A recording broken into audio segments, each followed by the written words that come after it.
Hey, welcome to the what? Yeah. We back in the building, baby. We in it, big. Wait. Look, welcome to another episode of Trash Talk with Bobby and Shyne.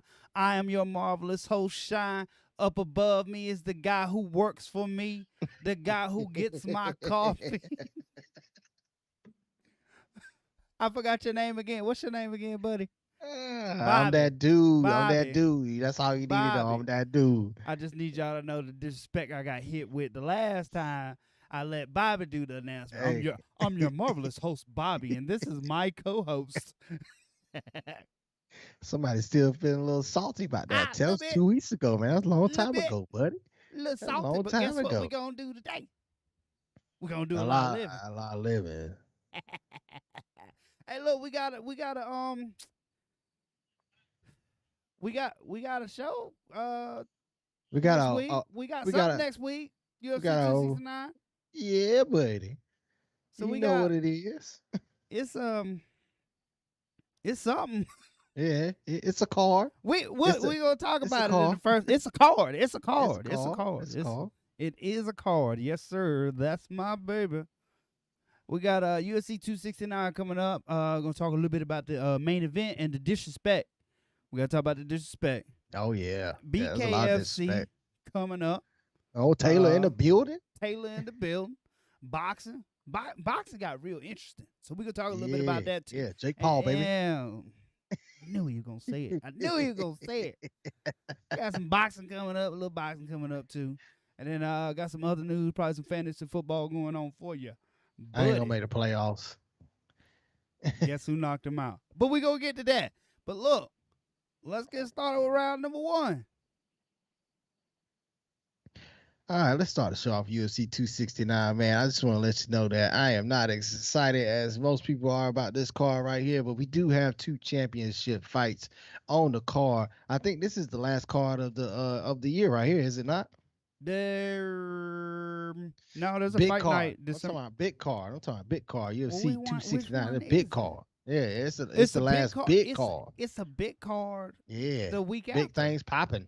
It's Whatever. a big card. December the 18th, UFC Fight Night. Guess who in the main event? Derek Lewis. Ooh. Oh, okay. All right, cool. Okay. Yeah, nah, we're just gonna go with that. Let's get back Man, to Derek Lewis didn't look too hot the last time he was in the ring fighting for the championship belt, man. He gonna have to prove something for me this fight right. He gotta show me something, man, because I didn't like the way he went out the last time, man. That's all I'm saying about Derek, that. you're gonna have to show Bobby something. I still love you, so that man. you I still get love your you. face back. I still love you. Yeah, I'm the only one that counts in the world, baby. That's it. Not your kids, not your family, not your wife. It's just me. He said my family still love you. That don't matter, buddy. Bobby don't love you. You Bobby know what don't I'm love saying? you. You might as well just give it up. You might want to just count all your blessings and just put the damn gloves up. You got just term quit. life insurance? Listen. Hey. So UFC 269. I can tell you what happened. I can tell you exactly what happened. So everybody fell off. Thanks for coming to the show, everybody. I can tell you what happened. Everybody fell off. No, it wasn't even everybody that fell off. It was, in particular, the Leon Edwards versus Jorge Masvidal fight. Once it fell off, the card wasn't as juicy, evolved as it would have been. Like, there's some living, but you don't get to do a lot of living. Because at that time, you had that. Okay, let's rewind a few weeks before that fight fell off. And I'm saying like this. Man, there's so many fights on this card. Sean O'Malley is on the prelim. That's what I'm screaming. Not anymore. He's on the main card. And if you ask Sean O'Malley, he'll tell you all about it. But he should have been on the main card from the get-go. That's a ticket pusher right there. Before then, unless it was the Jeff Neal Santiago Ponzinibbio fight that was on the prelim, whenever Edwards and Masvidal, he was a feature. I'm pretty sure that Sean O'Malley was a feature fight. Nah, I think it was on the main card. I think it was on the main card, man. I wouldn't put Sean O'Malley on the prelim like that, man. That's disrespectful. Okay, but who you gonna take off? Let's go down the line of the card and let's tell me if you're Jorge excited. Masvidal and Leon Edwards. Charles Oliveira versus Dustin Poirier. You excited about that? No, not really. Really? Okay. Nah, not really, man. Not really. I got one for you. Charles Oliveira is not as an exciting fighter as I would like for him to be, especially with all the skills that he has. And Poirier, we see him a lot. So what is he going to do new, or what is he going to bring to the table that we haven't already seen? That's the Respect. thing. So that's why it's not as exciting as I would like it to be. Go ahead now. Okay then. What about the next? I know you excited about this next one. Amanda Nunes versus Juliana Pena. So we finna see another murder. What you trying to say? You know, We're gonna see somebody get massacred in the cage. That what you trying to say? You think Pena is gonna bring something to the table that nobody else has brought to the table? What you think about this fight? This is what kind of is weird about this whole thing. Is like we all did it. Like Juliana Pena is the person to take down Amanda Nunes. And if she doesn't, she's the closest that we got. Shit. And we've done that for a good bit, right? Yeah. Which seems awful confusing. Because I will admit, though, like in her last outing, I don't remember who she fought, but leaving that fight, like, I don't know if she's going to beat Amanda Nunes. No. You know? And so you got this fight, and I'm pretty sure Amanda Nunes is a pretty big should be minus 900. This should end in the first minute and a half. It should end in the first minute and a half. Minus 900. Should. That is so out of line. If Pena lasts 2 rounds, that's a win in her book. For me, that's a win. That's a win in her book. That's 2 rounds. Two more rounds, and I thought she's gonna win, because I feel like she should have just not even came to the show. She should have just quit. No. Just like I'm just saying, man. She got a chip in a chair. She got a chip in a chair. Hey, everybody got a chip in a chair. You really like Amanda Nunes. We really like Cyborg, and then bow, got hit with a brick. Man, no. The thing about Cyborg is we saw Cyborg do some things that we like. Oh, if she does that in the cage with Nunes, it might be a little different. I think she could throw them hands with Nunes, and then Nunes do some hands. She said blicky, and Nunes hit like a gorilla. Now look, the rest of the card: Jeff Neal versus Santiago Ponzinibbio. Interesting fight. I heard what you said. Very interesting fight. So I don't know if you're going to take that off of the main card. Kai France versus Cody Garbrandt. He making the flyweight. You seen Cody look a little.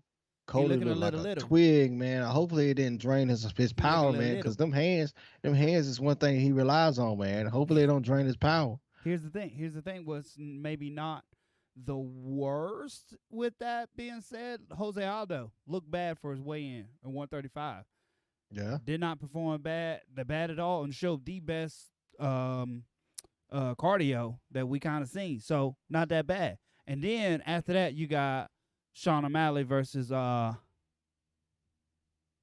can't say his last name. I ain't gonna give it a shot. But anyway, say his first name then. I can't say his first name. Why you just trying to call me out? Oh, you just say you can say his last name. It's like Raulian Pava.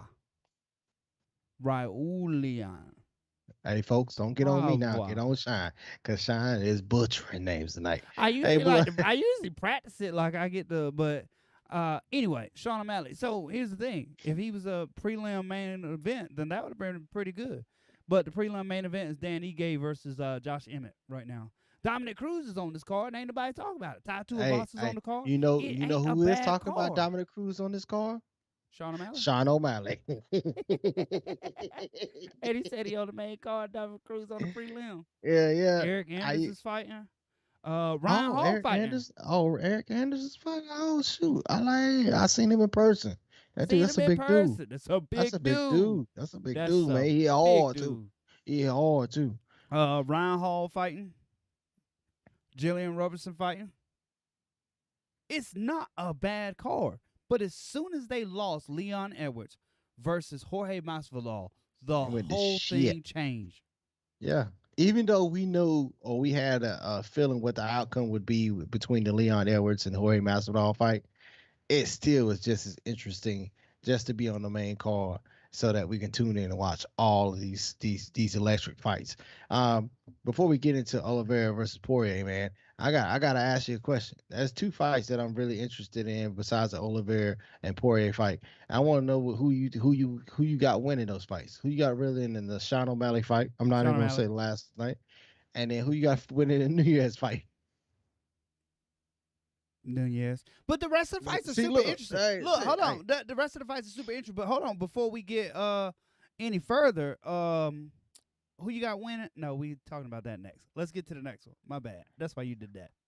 Yeah. I was gonna ask about the main event. Main event's next. Before we get into the next part of the show, which is Oliveira versus Poirier, man, we gotta talk about what's in the bottom right corner, man. Stunners a habit. Get like us. Habits365.com/Trash Talk BS, man. If you want that 10% discount, just go to that website. Hit it up. And if you want to hit us up with any material that you want to put in that bottom right corner, promotions or anything like that, all you gotta do is hit us up at myfeetsmelllikebutt@gmail.com. Hey, man, greatest email I ever made. Let's get into the next part of the show, man. Oliveira versus Poirier, man.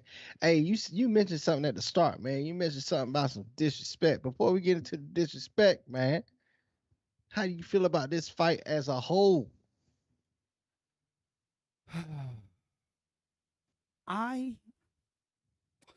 Jeff said in the comments on the other one, see, look, I'm keeping track of. So what we got when we do the show is we have two different comment sections. And sometimes we miss that side. That'd be our bad. I'm keeping a look at it. Jeff said, get excited. I'm trying to get excited. Like, I'm really trying to get excited. The only reason why I'm not, like, super excited, and it's not the fact that it's, what is it, like, two super nice guys fighting each other. Like, that's happened, too, and I was excited about the fight. It's just a matter of, like, I kind of already know what to expect from the fight, even though I'm not sure of who's going to win. So therefore, I'm like, they're going to kind of do their thing. And it'll be fun. Oliveira is winning this fight. You got Oliveira winning this fight? Easy. Well, let's talk about the disrespect then. Easy money. You sure? Oliveira, easy money. You sure? Oliveira has too much skills. He has skills on the ground. He has skills standing up. And we've seen Oliveira get knocked behind the washing machine and come back strong and win against Michael Chandler. Oliveira has been taken out into the deep waters, and he's came back out strong. We've seen it. Dustin Poirier, we've also seen him lose. I'm just saying. We've seen Oliveira lose. He has a very good second half of his career. We ain't seen Oliveira lose in a long time. So look, check this. How about the champion is the underdog? Dude, I'm taking this money. Dude, I'm taking this money. Plus 155, taking this money right here. What? It's easy money. You don't even get even action. You get 1.5 odds on the money. Easy money. See, I don't bet on fights publicly. And publicly. I don't bet on fights publicly. But hey, look, a chip in the chair, that's all I need. You telling me if this was a pick'em, I'm good, but this got to be the livest dog that I've ever seen. Charles Oliveira is only an underdog because he doesn't have the bigger name. That's the only reason. His skill set is matched with Dustin Poirier's skill set. He wouldn't be a champion if he didn't have the skills to be the champion. Do you know what the biggest underdog champion out there fight was? Who? Nico Montano versus Valentina Shevchenko.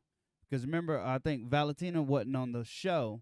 Nico won the belt and then was going to challenge Valentina for the 125 title. She was a plus 800 underdog. The fight never came to fruition, but she was a plus 800 underdog. She would have got doll. She would have got rocked. Which was St. Pierre against Matt Serra. Matt Serra was a plus 400 underdog. I'm pretty sure that was the I always forget which Matt it was. I'm pretty sure that was the rematch. So that was a little bit weird too. But then I had to look this up because I was like, who is out here making champions underdogs? And it's been out there a couple times. Frankie Edgar was the underdog against BJ Penn. Okay. Second fight with Chris Weidman and Anderson Silva. Chris Weidman was the underdog. And it all seemed to be rematches, though. Anderson Silva should have came in and did the damn thing in that fight, though. That's all I'm going to say. If it wasn't for him, I'm not even going to get into it. Go ahead. What you saying? Now, this one right here, this is where the money would have been made. Guess who was an underdog? They're also fighting on this card in their championship fight, one of the biggest of their careers. Amanda Nunes was an underdog against Ronda Rousey. When she went out there and she trounced her. She beat the damn brakes off of her. She was a plus 165 underdog to Ronda Rousey in her comeback fight. Now, all pre-fight, all you heard was, if she get that arm, though. If she get that arm, she had a chance to get that arm because she got 2 pieces in the face. No promotion on the champ. They only did the comeback story of Ronda Rousey. And so it seems a bit like, disrespectful kind of sort of, but this just seems a bit out of line. And I know it's not necessarily the line that they set. It's basically betting money that, forces the odds. But how? How do you have Charles Oliveira as the underdog? Mm-hmm. I'm about to go non-publicly bet on this. Might even put it on the parlay. I'm betting this straight up. I'm putting 50 on it. Get my little $100. You got 5 on it.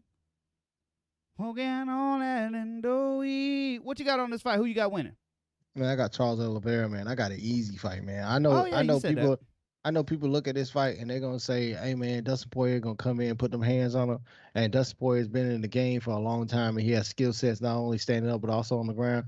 But I feel like Charles Oliveira, it's his time and his time to shine. And I feel like he comes in and he gets him in the second round. Easy money. He puts him on the ground, puts him in something nasty, and chokes him out. He probably go ahead and put Dustin Poirier to sleep. That's all I'm gonna say about that situation. Who you got in this fight, though? Let me hear what you got to say about it. All right, I need you to understand. Smart money is gonna bet Charles Oliveira. That's what I'm gonna do. Risk versus reward. So if you ask me for the money, who I got? Charles Oliveira. If you ask me on the fight, I say it's a slim margin. We're not gonna say who gonna win the coin flip, but I can give the slight favorite in a pick'em to Dustin Poirier. So I would have to take Dustin Poirier in this, but he ain't got to win. And if he doesn't, guess who gonna get paid? Me. The 5-finger discount, because we stealing money after this fight, right? Stealing money after this fight, man. But you call me crazy not to take a live dog. There you have it there first. We got to ask everybody.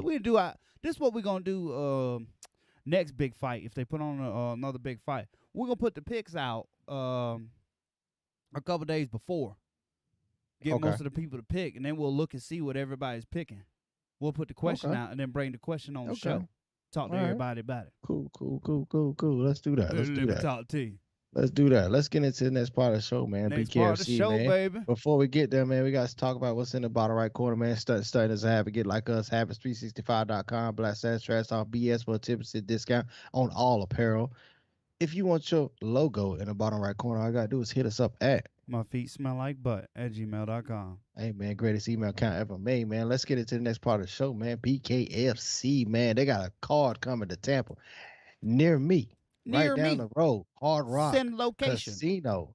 Hey, all right. I can't get out there because it's on a Thursday and I gotta work. But I'm gonna definitely tune in to the fight because I'm not really interested in all the fights on the card itself. I mean, you got Jenny Savage on the card. She fought, I think it was back in when they had another fight in Tampa at the fairgrounds. She fought Bretton Hart. Lost to Bretton Hart, but she came out there and throw some things, but Bretton Hart was too strong. She like a little tiny Diaz kind of sorta. Yeah. Like, that's a good analogy. Whether she win or whether she lose don't matter. They say she fight. I'm trying to see what's gonna happen. I ain't even gonna lie. I be waiting for the updates on Facebook because if somebody say something, she gonna get them. And then it's like I'm just. Look, they be like, she coming off of like 2 losses. I'm like, still there, still watching. She still got hands. And then another fight we're interested in is the main event, which is the Is it Brown versus Taylor? Brown versus Taylor main event. Yeah, it's 3-0 versus 2-0. Somebody O has to go. Both these individuals have been very successful in the BKFC, and that fight is going to be electric. But that fight is not something I come to BKFC to watch. I'm coming to see Taylor Starling versus Hannah Guy, and I feel like the matchmakers made a match where Taylor Starling is going to get pushed to the limits with this next one.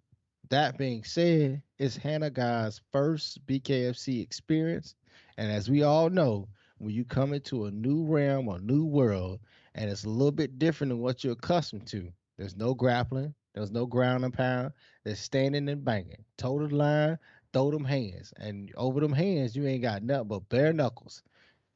And I feel like that fight is going to be more than electric. I feel like Taylor's going to come out very strong and she's going to be the person she was the last fight, and she's going to do some things to Hannah Guy that she ain't never seen before. Before I get into my prediction on the fight, man, how you feel about this card? What do you feel about the Taylor Starling versus Hannah Guy fight? Are you tuning in? Are you excited? How you feeling right now? Two things whenever you sort of think about the BKFC. Number one, just off Jump Street, I feel like the ladies of BKFC have taken over that promotion. Yeah. Like the excitement from that is so much more exciting than some of the fights that they've put together. Now, I've been there to see a couple of them. I watched the what was it, Melvin Gillard fight? The Julian LaRosa, was that? I'm not sure, but a lot of those fights are very good and they're very interesting. But what you kind of run into a little bit is either up and coming who we don't quite know, or you run into like your veterans of UFC that are at the tail end of their career doing stuff. True. Or you run into like people that had a bit of problems, with the UFC, maybe sort of like a Mike Perry and things like that. They come over and fight. All interesting. But it seems as if all the ladies of BKFC are building a platform on BKFC and blossoming from there. Like, we want to find out information. I want to, okay, who is Hannah Guy? I'm looking up information, back then. Jeff mentioned, I'm pretty sure, is it Pearl Gonzalez that's, she fighting BKFC now? Let me know. She fighting BKFC now, Jeff. I'm watching. You got a lot of different things that happen. Taylor Starling, look, what happened? She had that bloodbath of a fight. She came out with that bloodbath fight of the year. And so Pearl Gonzalez is fighting everybody, and even though she's coming from another place, they all blossoming here. Fight of the year, and then she had whooping old girl ass, the fastest knockout in BKFC history. Is that what it was? I think it was the most punches thrown in that amount of time in BKFC history. I don't know if it's the fastest knockout, but look, she threw 100 she was like this on her face. 30 seconds. She was hitting the speed bag on her face like this. It was so bad. But look, if I say that out loud about BKFC, it's like an MMA fight or something. Somebody at the bar is gonna be like, "Yeah, man, I seen that. That was crazy." So it's like, man, do a BKFC all women's card. I'm there. Let's see. Or all women's main card. Because I don't know if you got enough women in the BKFC to do the whole card, but main card. They got enough. They did 3 or 4 on the other one. Do a 5-fight main card. Yeah, 5-fight main card. Okay, I get a whole card. Yeah, I don't think they got enough women to do a whole card. And then you eliminating the whole 6 to 7 months of women fights that you could put on if you put a whole card on with women. It'd be like that. Make it big. Pay him. Pay that man his money. Hey. Yes. Who you got to fight though? I got Taylor Starling by the second fastest KO in BKFC history. Hey man, but look, you gotta look at it like this. I'm telling you, if what they are doing down there, because she trains with Keith Richardson. Yeah. And I need you to understand that every time they have a BKFC fight, they learn something, right? Yeah. So when you get somebody that comes in, a la Paige Van Zandt, like they first time fighting BKFC, and you just feed them to the Sharks, it'll be a wrap. It's gonna be a week, and they be like, oh, they doing it like that round here, and it's gonna be second fastest KO. Now, if she'd have fought once and then fought again, I felt like it would have been a different kind of fight. Yeah. But for right now, if anybody is their first fight in BKFC is gonna fight Taylor, I don't like their odds. I don't like. I could be wrong. So let's look at it. And let's look at this before we get on to the next part of the show, man. So Hannah Guy has a 4-1 record. She has a 4-1 MMA record, pretty much. I think it's MMA. She's won her last 2 fights. One fight by ground and pound, and another fight by decision, a unanimous decision. She has also lost a split decision fight too, but she's currently 4-1 in MMA. She's ranked number 1 in Mississippi, so I feel like the matchmakers, like I said before, put on a good matchup for Taylor Starling to not only get her opportunity to test her skills, but also get her opportunity to fight somebody who is skilled and who has been winning in MMA side of the world. But that being said, just like you said, it's her first fight in BKFC. So we saw it with Paige Van Zandt that if you get your first fight in the BKFC and you're going to fight somebody who is considered a veteran now, because 2 fights, you pretty much a veteran. You know what to expect when you're going to.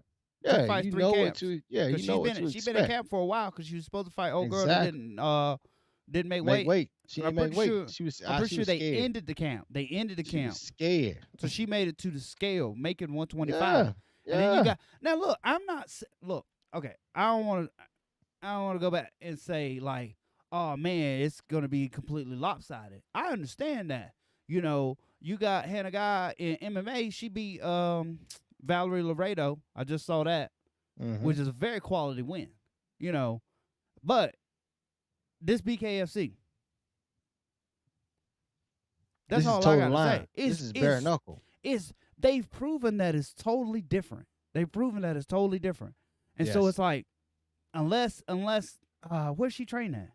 Relentless Grappling in MMA. Mississippi. So unless she's got like the minds that are like, we can pick this apart and get you ready immediately, instead of having to like, I got that experience. This is what it felt like, and this is what I'm going to grow off of.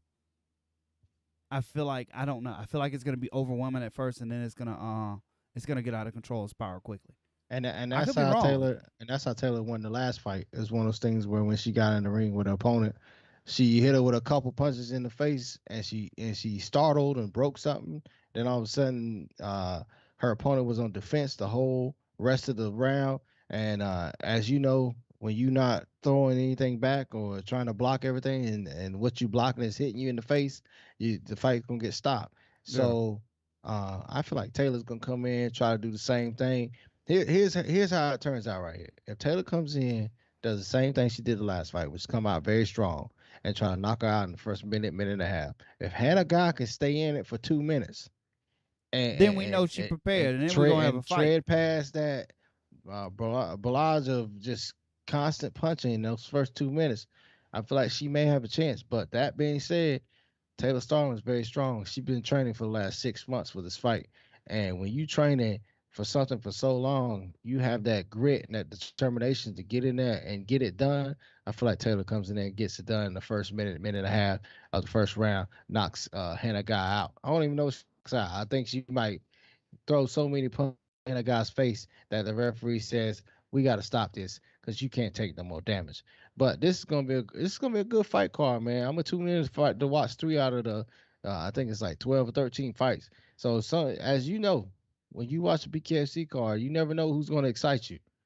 Whoever's gonna put on the show, somebody gonna get knocked out, because that's what they pride themselves on. Somebody getting there, toe on the line, somebody getting knocked the fuck out. That's all I'm gonna say about that situation. Can we say that? Oh, we own it, so we can say that. Yeah. All right. You got anything else? Let's get into the next part. I ain't got nothing else, man. Let's get to the next part of the show. We're gonna talk about boxing, man. Before we get into boxing, man, stunners a habit. Get like us, habit365.com/trash talk BS. If you're trying to get your logo in the bottom right corner, all you gotta do is hit us up at my feet smell like butter gmail.com. Hey man, greatest email account ever made. Let's get into the next part of the show, man. Boxing has some things coming up very soon. Even so, we have a fight coming up. I think maybe it is tonight. There's a fight tonight. Look, boxing, boxing moving, man. Boxing is moving right now. And the only thing I want to necessarily talk about in boxing is just like how many of these guys that we are talking about putting together to fight each other is all fighting in the same month almost. Yeah. You know, a couple weeks ago you got Teofimo Lopez versus Kambosos. And Teofimo Lopez, who thought he won that fight 10-2, which we it was like, man, that boy done lost his mind. Great fight. One of the greatest fights that I've witnessed. And what's so sad about that was like he came out there like trying to throw the mollywops and stuff. And so it was super cool, not very technical. But it's still a great fight. Now, you got that. Kambosos won. We like, oh man, he can unite the belts. Who we gonna fight? Devin Haney. What David? Oh look, he fought yesterday. He beat JoJo. Then man, nobody wanna watch that shit. What, you don't watch the Devin Haney fight? As soon as Teofimo Lopez lost, man, ain't nobody wanna watch no damn Kambosos fight. I know. Devin Haney's name has been out there for a while. He's a good boxer. He's done some good things in the boxing realm, but he's not a household name. Devin Haney's not a household name. Teofimo Lopez, from the short time that he had the belt, became more of a name than Devin Haney. That's all I'm saying. But go ahead with what you talking about. Yeah, Tank. They say about Tank is something they said about Mayweather. I feel like Tank or the Mayweather promotion, and I'm gonna reiterate something somebody else has already said. I feel like the Mayweather promotion is setting Tank up with like 35 fights or 35-0 streak before he actually gets a fight that's a 50-50 or 40-60. And I'm talking about 40-60 the other way. Now, my question for you would be, that's how they pretty much do. Like usually it's 20. Usually it's 20 fights though. Usually it's like 15 to 20. Then let me see where I'm at really with the competition. And then after 15 to 20, you start getting up in that competition. And then all of a sudden you start fighting some of the bigger and badder opponents. Now with the promotions, something I hate about boxing, with the different promotions and different managers that the boxers have, some people don't mesh with others, so we don't necessarily get to see some of the bigger fights that we want to see because a promotion and a promotion don't want to have it, or a manager and a manager doesn't want to have it. It's just what it is. So what we should do is everybody should be free of management and free of promotion, and we should get to see the fights that we want to see, but that ain't gonna happen. But let's get into some of these other fights on this page too, man, because I feel like Tank Davis gonna knock the shit out of this motherfucker tonight. But go ahead.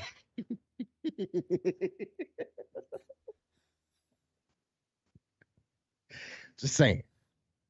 Just put that out there. Then you got Loma fighting December 11th. December 29th, that Triple G fight is rescheduled. You got Loma fighting December the 11th. And, Loma get a win. He back in the mix. We talking about some stuff. But then you also got, You got that Jake Paul versus Tommy Fury, baby, December 18th down here in Tampa at the Amalie Arena, baby. It's going live, baby. We're gonna get it in, dog. That's the biggest fight of the year. We're talking about. That's the biggest fight of the year. We talking about uniting the belts with I know Teofimo Lopez lost, but with George Kambosos and Devin Haney. And you like, man, don't nobody care about that. But then we all perk up when we hear Jake Paul versus Tommy Fury. Jake Paul is a household name. If man. Tommy Jake Fury Paul loses, his family's gonna disown him. What kind of dumbass bet do they got going? Is it a tattoo bet? I don't know. Like somebody got cut off a pinky finger. I need to know. I think Tommy has to change his last name for 6 months or some shit. I don't know. There's something going on. Man. That's expensive. Hell, that's more expensive than the fight. That's like $100 a letter. You know, Jake Paul got something under his sleeve, man. And Tommy Fury is like, I'm signing anything, man, so we get this fight going on. Tommy Fury, I saw a press promotion where he was talking with his dad. His dad took over and started saying some things that was out of line about Jake Paul's girlfriend and stuff like that. But Tommy Fury was like, why would I not take this money fight against an opponent who's not a real boxer? And I look at it the same way. But Tommy Fury has not put himself in a position to say some of the things that he's currently saying now. Just because Jake Paul has not beaten an actual boxer yet, Jake Paul has put himself in a position to be box office. How will Tommy Fury react when he comes out to an arena that's 18,000 people in there screaming for either him to get his ass whooped or him to beat somebody's ass? How would he react to millions and millions of individuals watching on TV to see if he gets his ass whooped? How will he react to the pressure that not only comes inside the ring, but outside the ring? What will happen? That's what makes this fight very interesting. Now, I see you laughing about something. What is it? What is it? Oh, from Jake Paul's Twitter, he says, the bet. Since Tyson Fury says if Tommy loses to me, he will have to make him change his last name. So then, Tommy Fury, if you beat me, I will pay you an extra $500,000. However, if I beat you, then you have to change your name to Tommy Fumbles for 1 year. Tommy Fumbles. Bro. Yo, Jake Paul is a character, man. He's an individual that's put himself on the map. It has to. It's probably in the contract, man. It's just I don't know if he accepted that belt. Tommy Fumbles. He had to, man. Or all you have to do is not do it and then beg for a rematch and then say everybody's scared. True. You know? True. That's one thing that people do. If I'm Tommy Fury and I'm an actual boxer and I've been boxing for a long period of time and Jake Paul beats me, I'm done. My career is done. I'm taking my money and I'm done. I'm done. I'm not coming back out. I'm done. Tommy Fury, what's his box rate? He's like 4-0 at them. He's like 4-0, 5-0. I'm done. Yeah, but he's like 4-0, 5-0. They say Tommy Fury didn't even look good in his last fight, and he was fighting an actual boxer, and Tommy Fury should have dominated that fight too. He didn't look good in that fight either. I'm just saying this is what this fight comes down to. Can Tommy handle the pressure? Can Jake Paul box? That's as simple as that. Bro, Jake Paul been fighting longer than he had. Hold up now. Jake Paul, he fought in 2020. Sorry, he fought a lot. That's right. He fought in 2020, so he's been fighting a year, 4-0. They said Jake Paul knocked the top lip off of a BKFC fighter. I'm just saying. That's what they said. He was sparring against a BKFC fighter and knocked the top lip off. I'm just saying. Let's go with that. Jake Paul might come out here and knock him behind the washing machine. So who you got? Tommy Fury.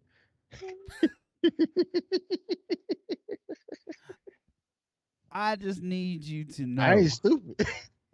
I just need you to know that Tommy Fury will, if he hasn't What's the odds? What's the odds on this fight? If he hasn't trained the hardest that he has ever trained, are you looking it up? Are you looking it up or you want me to look it up? I'm trying to look it up. I'm going. When is it? The 18th? Yeah. December 18th. Joseph Parker. Jake Paul, Tommy Fury. Got it. But look, I'm gonna tell you in a second. If Tommy Fury, if this ain't the hardest he's ever trained, is in his entire life, he better be running right now. Yeah. He better be doing road work right now. It's time. I don't know what time it is where he about to go to bed. But before he hit the Met, he better hit the Mets. That's what I'm saying. I got Tommy Fury winning this. He better show up looking like a freaking Adonis from doing 1,000 push-ups a day. Ain't no way in hell could you not train the hardest you've ever trained against Jake Paul when you went out there and saw a UFC champion. He beat a UFC former champion. And it's this big joke. And you about to go out there and lose to this dude. And your brother is the undisputed heavyweight champion of the world. Craig. The GOAT. The world, Craig. Bruh, he better be running right now. He's a favorite, too. He's a favorite also. Minus 150. Come on, man. Damn. Minus 150 ain't that bad because you don't got to put up that much. You can get Jake Paul for plus 120. You got to put up 150 to win 100 if you betting on Tommy Fury. It should be you got to put up 300 to win 100. That's what the odds should have been. You're right. It should have been that. So it should have been that. It ain't that out of line. I'm gonna have to put my money on Tommy Fury, man. They're putting a lot of hype. The hype train is real on Jake Paul. I think that's why the odds are not as in Tommy Fury's favor as it should be. Because if you look at it, Tommy Fury is an actual boxer who has been boxing for a little bit. Jake Paul has been in the ring with basketball players, MMA fighters, MMA strikers, not actual boxers. Now, hold on now. Let me stop you right there. Tommy ain't fought nobody either. At least they've been trained. Tommy been training boxing his whole life. Yep. Give you that one. So you should have something in your bag to give Jake. Your jab should be snippy. You better know how to jab. That jab better be snippy that night. Jake Paul better not even see the jab. What was that? Now, I'm gonna ask you before we move on and end the show. I need to ask you the most important question that I've ever asked you in your entire life. Now, I see you got the D on your hat right now. That's okay. Yeah. Sometimes that say SF for San Francisco. Yeah. 49ers. Who do you have winning with Deron Williams versus Frank Gore? Man, you know I gotta go with my boy Frank Gore, man. You know I gotta go with my boy Frank Gore, man. Frankie Gore baby is boxing Deron Williams, and I'm so afraid for Deron Williams. Simple fact, I know I ain't never seen Frank Gore fight, but he just is a scary dude. Which I've seen scary dudes get meat before, you know. Brock Lesnar is a scary. Yep. Brock Lesnar was a scary dude. Daniel Cormier would have dropped him on his head. You never know. I understand. The fight never happened. You never know. Daniel Cormier would have murdered that dude. Frank Gore is fighting, Bobby. I know. Hey, Frankie baby. That's what I used to call him whenever we were watching him on TV. Frankie baby, because the man who brought so many teams home for their personal fantasy football championships. Yeah, he did. He for about 3 years, about 3 or 4 years. You had to have Frank Gore because he gonna put up numbers week in and week out. Yeah, the more carries he get, the better he gets throughout the game. In the fourth quarter, you know, if he's already had 15 carries, he's wore the defense down to the point where he's gonna break one. You're exactly right with that. You're exactly right. And now he is boxing the basketball player, Deron Williams.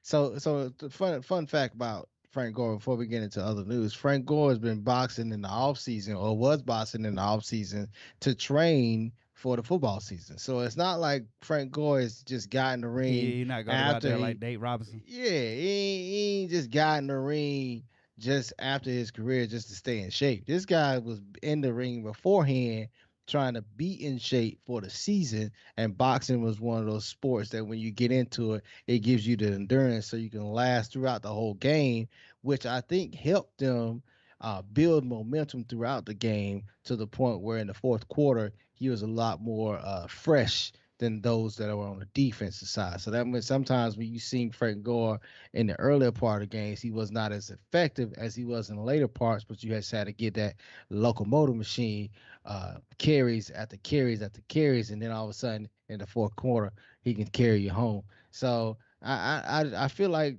they say Duran has been boxing for a while too. He's not an individual that has stayed away from the boxing realm itself, but I don't feel like basketball, when you play basketball, it's a mano a mano sport, but it's not as much contact as it is for football. And I feel like Frank Gore is a little bit more crazier, has more concussions in the past. That it's one of those things where when he gets hit hard, he's had that feeling before. And he's seen those stars to the point where he can come back. If Duran gets hit hard one good time, I feel like he might stumble, get back, and lose the ways of boxing, if you know what I'm saying. Now, I see a little. That's what I'm doing whenever we get off. I'm gonna look at some film. I see a little bit of film of Frank Gore with some gloves on. I want to see. I want to see a little bit of that. We're gonna take a look. I want to see some too. We're gonna look that up. But yeah. Before we get into other news, man, we gotta talk about the bottom right corner once again. Habits, stunt is a habit. Habits365.com/trash talk BS. If you want a 10% discount for all the apparel that's located in that website, just hit it up. And if you want your promotion or anything in that bottom right corner, all you gotta do is hit us up at my feet smell like butter gmail.com. Hey man, greatest email account ever made. In other news, let's talk about some fantasy football. Right now, I'm fighting for my life. Fight. Guess who he fighting against, baby? Fighting for my life. Guess who he fighting against, baby? I look like Conor McGregor right now. Look how big I am. Hey man, have you seen Conor McGregor when he was doing that, man? He didn't look nothing like him, man. His whole face looked different. I could have sworn. I swore it was not him. I swore until I saw a different picture. Yeah. The whole fight he would do. I was like, bro, that ain't Conor. That ain't Conor. But I'm fighting for my life in Trash Talk Fantasy Football League. At the start of the season, it looked like I was going to run away with the division. I was ranked number 1 coming out of the draft. Then I had a couple injuries that messed me up for the rest of the season. Your boy Shyne, co-host Shyne, is in the number one position right now. Baby. Me and him are fighting right now. I'm fighting to be in the playoffs. I need some help to get in the playoffs. If Dylan is watching this, I need for you to lose tonight. Lose. Everything else is happening as it should. I just need Dylan to lose tonight, and then maybe, just maybe, I can get into the playoffs. I got a 4% chance to get into the playoffs. And if I get into the playoffs, that means that I face Jamar Frazier in the first round of playoffs. And I'm telling you right now, if I make it to the playoffs, it's going to be smoke in the city. That's all I'm going to say about that situation, because I got to line up for his ass. But if I don't make it, then it is you should have been using that lineup all year. It is what it is. So final standings positions, you got digging in your booty. That's me. Yeah. Predicted to be number 1. Let's look at the playoff projections. Because this what happened, right? I ain't never seen the favorite or the person to win the division win the daggone playoffs. Mm-hmm. So I'm going to talk all the stuff I can right now because I'm going to make my little money for winning the division. Yeah, it's $50. And then after that, I'm just going to do this. High five hand emoji that we all say is praying. And we just going to go. We're going to go with that. But right now in that playoff bracket, I got that first round bye. And, yep, there's nobody. If I lose tonight, I guess I'm tied with Team 4, but I'm pretty sure I beat Team 4 head-to-head. So no, you haven't played Team 4 this year, but I still think you got a tiebreaker because I feel like you beat more of his opponents than he has. So I feel like you got a tiebreaker. Either way, you get a bye. Either way, I get a bye. It's just a matter of where I'm at. Yes, exactly. And if Team Hermanly loses, then it'll be a bye. You'll be in the bracket with your kid. All right, holla at your boy. So this league this year is very competitive. There's a lot of 6 and 6, 7 and 5s, 8-4 teams. I think there's only one 8-4 and one 9-3 team, but it's a lot of 75s and 6-6 teams, man. So after tonight or after tomorrow night, the league can shake out to the point where those who are in number 5 and number 6 spot can change dramatically and be in the 7 and 8 and be out of the playoffs. So payout structure goes as is. We got one more week where we got a $25 payout coming to the top scorer this week. Team Frazier looks like he's going to take home that $25. We got $50 for the league or division leaders. Right now, Shyne has his 50. Team 4 has his 50.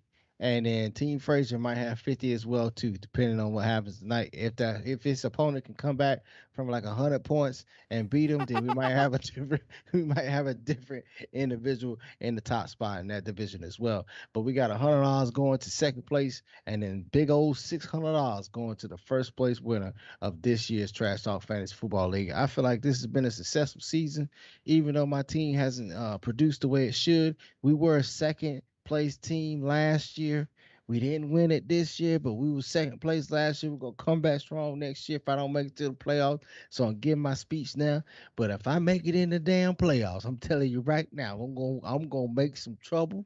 There's gonna be some trouble in the city. Somebody's gonna be crying because we're gonna make some noise if I make it to the playoffs. But if I don't, I bow down to all those who made the playoffs. I made a little cash on weekly bonuses. Lying. Thank you all for coming out and supporting the Trash Talk Football League. And next year's gonna be bigger and better. We're gonna add 4 teams to the league so we can have more teams in this league. You hear more teams, you hear more money, more money, more money. Stop lying. I need everybody to please listen to me. If Bobby don't make it in the playoffs, he might mess around and delete the whole league out of existence. You'll go check your fantasy, like, where my fantasy at? He'll delete the whole league. He that petty. Don't let him do that speech of endearment. When he get off of this, he mother. He gonna say every cuss word in the book. Stop lying. He don't like none of y'all when it come to money. Y'all not friends. When it's come to money, y'all ain't friends. What else you got? Hey, man, that's all I got, man. That's all I got tonight, man. Y'all keep it real, man, because you know what I'm saying? I'm telling you, in Trash Talk Fantasy Football League, man, hey, big ups to all those who make the playoffs this year. I'm really rooting for you. But if I make the playoffs, man, I'm telling you right now, I will make some noise. He gonna do so good and get blown out by me in the finals. But look, hey, at least I got 100. It's been real. It's always real, man. It's been good. It's been good tonight. But it ain't been real good. Hey, never that. Look, we're gonna come back next time. We can't stay so long. I holla. Peace.